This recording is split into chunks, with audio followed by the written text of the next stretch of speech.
Hello there. Testing. 1, 2, 3. I don't see any volume information, so hopefully you guys can hear me. So hopefully I gave everybody enough time to watch the film. If you have any questions about production or story, let me know. In the meantime, the script was not something I wrote, but it is an original script. I have a partnership with the editor of Verbicide magazine out of Vermont. Hi. And, occasionally I do work for the magazine, things of that nature, and Jackson, who's the editor, he's kind of been there from the beginning of my filmmaking career. And so he gave me a call and was like, "Hey, how's it going? What you doing?"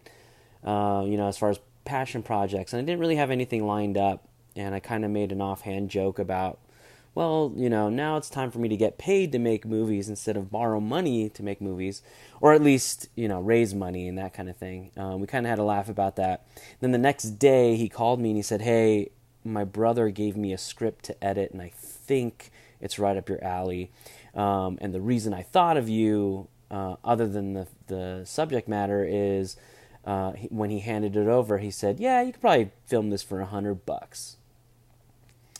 Needless to say, there's no way we could have shot that for $100. But, it's the thought that counts almost. And so I read the script, and I'm a really big fan of, the twist endings and Alfred Hitchcock, Rod Serling, that kind of, 50s, 60s era mystery.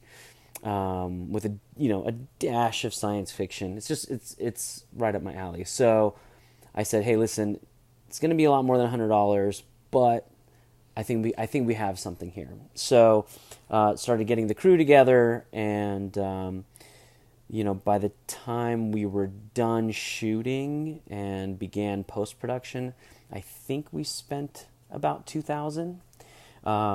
Between makeup and props. We had a couple breakaway vase type deals, costuming. I mean, the whole 9 yards. About $2,000, and then we went to Indiegogo and raised almost $1,500. And what we did with that money was we essentially paid for the score. So Brooke Herndon, who wrote the score, I had worked with her previously on a project for the Marjorie Barrick Museum of Art at UNLV. They had this super limited edition Salvador Dali book that was published in Europe and had commissioned... It wasn't a Salvador Dali book. Let me rephrase that.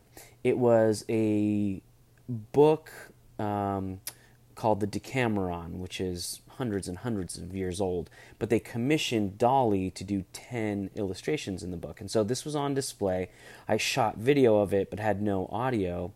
We collaborated on that. She came in with something that sounded super Game of Thronesy, and it was intense. It was,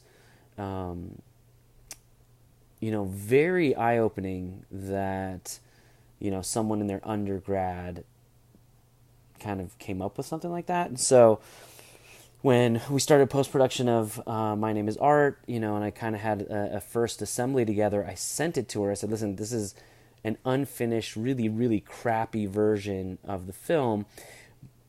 And I know you have school and I know you have all of this, but if you like it and if you think this is something you want to be a part of, let me know."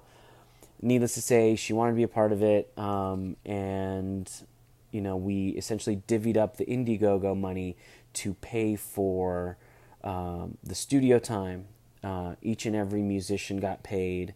We got food that day, and then we went to the UNLV recording studio at the School of Music and recorded the score all in one day. And the funny thing is that until the day of recording, I didn't even know what it was going to sound like. I had no idea, but I completely trusted her, and she killed it. There's little subtle things like the moment when the stranger comes into the house, in my mind, I was envisioning, this super, high adrenaline music. But what Brooke did was she, made it almost like an uplifting moment, where it's harp and, the flute, it's almost a happy tone. And at first I was kind of taken aback by that, but it makes sense because as a viewer, that is the moment. That is the moment where we go, okay, that is the last straw. Art has had it. This is where he becomes a hero, but then he lets us down again. I thought that was fantastic. And then again, another subtlety, when we, again, hopefully you've watched the film. Spoiler alert if you have not.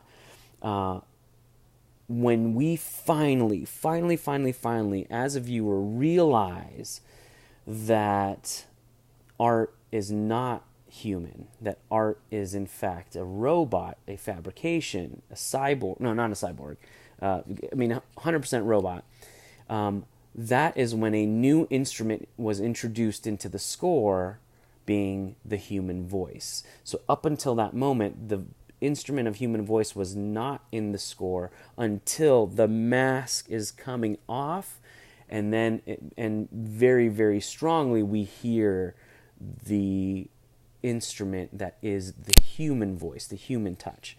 One cool little thing that we got made, so for our Indiegogo, the cheapest level that we had was a $5 thing, which wasn't, how some people do a thank you. We didn't do a thank you, we did a postcard, because postcards are super cheap to make, and super cheap to send. You write a nice little note. But being is that they're cheap to make, I got 1,000 of these. We didn't have 1,000, backers. So what we did was we got some enamel pins made. There was a poster design where the artist, who was the same artist who did the postcard art, he kind of took the actor Kevin Sanders' face and then superimposed it in a way with the burglar mask. So, almost subliminally telling you that it's one and the same person type deal. And so we are kind of using the postcards as the cool little, display for these cool little enamel pins. And yeah, enamel pins are available on the link that was shared with the movie information. It's gcrecords.com, which is a record label that I run with my wife. But yeah, you can grab these there. Particularly fond of how they came out. And yeah, we recycled the $5 perk, since we got 1,000 of these, for display. Should I wait for some more questions? I bet you questions will come in afterward. What else can I talk about? I don't know. Shooting days. It was 4 days of shooting. It was about 6 months of post-production, and about 12 months altogether, from pre-production to production and post-production. And it's funny, a lot of filmmakers, they do a lot of 48-hour festivals and things of that nature, and they just love quantity, and they want to get as many things out as possible. With my films, I'm the exact opposite. If it's commission project, it's commission project. But with my films, every single film that I've done, I've spent months and months, in post-production just to make sure everything is right. Ryan Ray, local sound guy in Vegas, not only did he help with sound on location, he was also the sound designer and Foley artist. I mean, obviously short film, so everyone's wearing multiple hats, but he nailed it. The only items that you hear in the film that were actually recorded on location is the crunching of the cat food, the button of the vacuum cleaner, and then the little ringtone kind of sound that the whiskey bottle had in its little crank thing. That's it. Everything else was recorded after the fact. So every voice you hear, ADR, the eating of the cat food, that was Ryan eating some Cheerios. Pretty cool.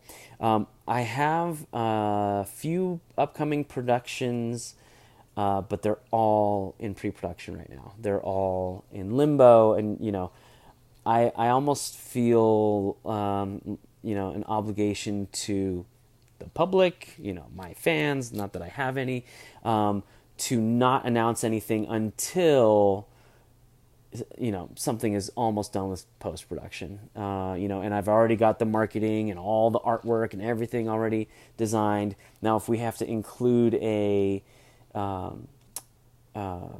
fundraiser kind of component, like an Indiegogo or a Kickstarter, then obviously some of that earlier stuff, the behind-the-scenes photos and videos, the artwork that we have up until that point is used to kind of sell that. But yeah, so a couple different things that we're working on. I can't really talk about any of them. And, definitely up for collaborating on, whether it's a project that needs a specific type of director or editing. Editing is my forte. I absolutely love doing it. So yeah. I do want to thank Charisse for bringing me on today, and for the group for being interested in the film, and letting me do this little brief little Q&A. And I'll keep checking back if people who watch this after it's live, leave some comments. I'll be sure to chime in as well. So, thanks a lot, guys. Talk to you later. Bye.